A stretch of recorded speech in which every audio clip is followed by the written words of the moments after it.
నమస్కారం ఫ్రెండ్స్, ఈ రోజుల్లో మనల్ని బాధ పెడుతున్న విషయం ఏదైనా ఉందంటే అది హాస్పిటల్ ఖర్చులు, మందుల ధరలే. జ్వరం వచ్చినా, జలుబు చేసినా మెడికల్ షాప్కు వెళ్తే వందల్లో వేలల్లో బిల్లు అవుతుంది.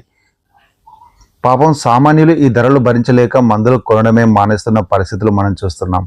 కానీ ఫ్రెండ్స్, మీకోసమే కేంద్ర ప్రభుత్వం ఒక అద్భుతమైన పరిష్కారాన్ని తీసుకొచ్చింది. అదే ప్రధానమంత్రి భారతీయ జన ఔషధి కేంద్రాలు.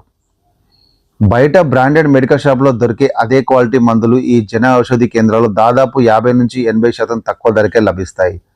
అవును, మీరు వింటున్న నిజమే. బయట 100 రూపాయలు ఉన్న మందు బిల్ల ఇక్కడ కేవలం 10 నుంచి 20 రూపాయలకే దొరికే అవకాశం ఉంది.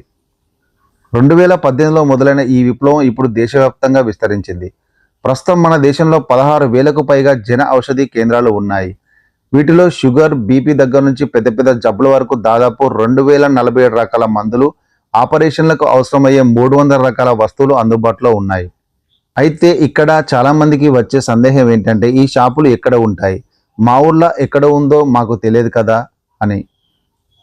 మీ సమస్యను పరిష్కరించడానికే ప్రభుత్వం ఈ జన ఔషధి సుగమ్ అనే ఒక మొబైల్ యాప్ను తీసుకొచ్చింది. ఈ యాప్ ద్వారా మీ ఇంటి పక్కనే ఉన్న జన ఔషధి మెడికల్ షాప్ని చిటికలో కనిపెట్టేయచ్చు. ఇది ఎలాగో ఇప్పుడు చూద్దాం. ముందుగా మీ ఫోన్లో గూగుల్ ప్లే స్టోర్కి వెళ్ళండి. అక్కడ సెర్చ్ బార్లో జన్ ఔషధి సుగమ్ అని టైప్ చేసి ఈ యాప్ను డౌన్లోడ్ చేసుకోండి. యాప్ ఓపెన్ చేశాక మీ వివరాలతో లాగిన్ అవ్వండి. ఆ తర్వాత మీ లొకేషన్ యాక్సెస్ పర్మిషన్ అడుగుతుంది.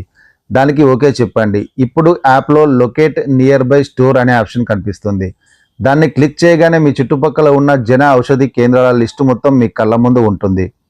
షాప్ అడ్రస్తో పాటు గూగుల్ మ్యాప్ లొకేషన్ కూడా కనిపిస్తుంది.